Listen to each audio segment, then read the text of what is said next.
Good morning. Today is Wednesday, August 20th, and this is Devotions from St. Paul Evangelical Lutheran Church in Carlisle, Pennsylvania. I'm going to take a passage today from John's Gospel, and this is kind of the preliminary talk that Jesus will make about being the Good Shepherd. And there's a couple of lines in this that I particularly want to highlight to you for this devotion. So this is from the 10th chapter, John's Gospel. Jesus is speaking. Very truly I tell you, anyone who does not enter the sheepfold by the gate, but climbs in by another way, is a thief and a bandit. The one who enters by the gate is the shepherd of the sheep. The gatekeeper opens the gate for him, and the sheep hear his voice. He calls his own sheep by name and leads them out. And when he has brought out all his own, he goes ahead of them. And the sheep follow him because they know his voice. They will not follow a stranger, but they will run for him because they do not know the voice of the stranger. Jesus used this figure of speech with them, but they did not understand what he was saying to them. I can kind of imagine the disciples not understanding. But Jesus goes on in a couple of paragraphs to say very clearly, I am the good shepherd. I know my sheep, and my sheep know me, and they follow me when they hear me. I don't know if you heard specifically, but in the passage that I first read, Jesus said, in the parable, the sheep hear the voice of the shepherd and they follow him because they know the shepherd's voice. Jesus, of course, goes on to say he's the good shepherd. And so I would like to take a couple of examples from other places in the scripture, other places in the gospel, where people heard Jesus' voice and it made a huge difference in their lives.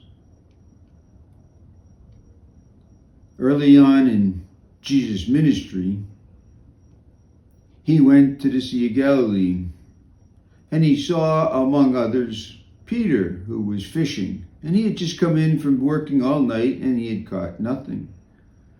And Jesus told him to cast his nets, and he did, and he caught an amazing amount of fish.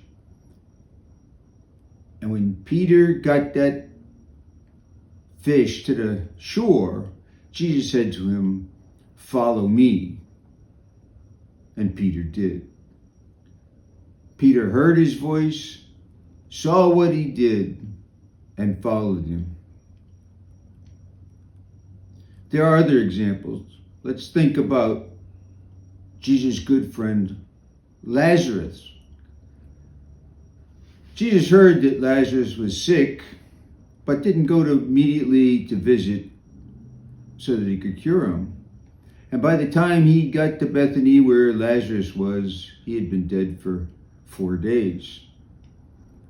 But after talking to his sisters, he went to the tomb where Lazarus was laid, had to move the stone, and he said to Lazarus in a loud voice, Lazarus, come out. Now, the Bible doesn't say in specific terms that Lazarus heard Jesus speaking and came out, but it does say he came out. And he came out because Jesus spoke. One more example, then we've got to bring it up to the present. Early on Easter morning, near the time of the resurrection, shortly after, Mary Magdalene found herself at the tomb by herself. She looked in and she saw 2 men in white, and she asked them about Jesus, and they said, he's not here, he's risen. She looked around and she saw another man, but she didn't recognize him. And thinking it was the gardener, she said to him, Sir, if you have taken him or know where he is, let me know, and I will take him away. And the man turned to her and said, Mary, just called her by name. And she recognized Jesus. The naming by Jesus of individuals is powerful. It just had power for the people. It was such a specific and strong indication of the relationship of Jesus and that person. So for us, the question is, how do we hear Jesus' voice today? And I would tell you that the Spirit is here with us now. He's right where we are. And every time we tune in, the Spirit is trying to talk to us. Now, I can't tell you that every time the Spirit tries to talk to you that we can hear that, because we don't listen as well as we ought. You think about a normal conversation between two people. The easy part is to transmit, to speak, to make the noise. The hard part is to be quiet, be attentive, and to listen. And the same thing is true with the Spirit. But I am absolutely convinced that the Spirit is trying to speak to us as we go through this life, to guide us and help us. And he is, as Paul writes, the Spirit is groaning for us, making speech to the Father on our behalf when we try to pray, because we don't know how to pray correctly. But again, I would tell you, I think the hardest part of prayer is not the transmitting, but the receiving. Jesus calls each of us by name. He said specifically to all his disciples, you did not call me, but I called you.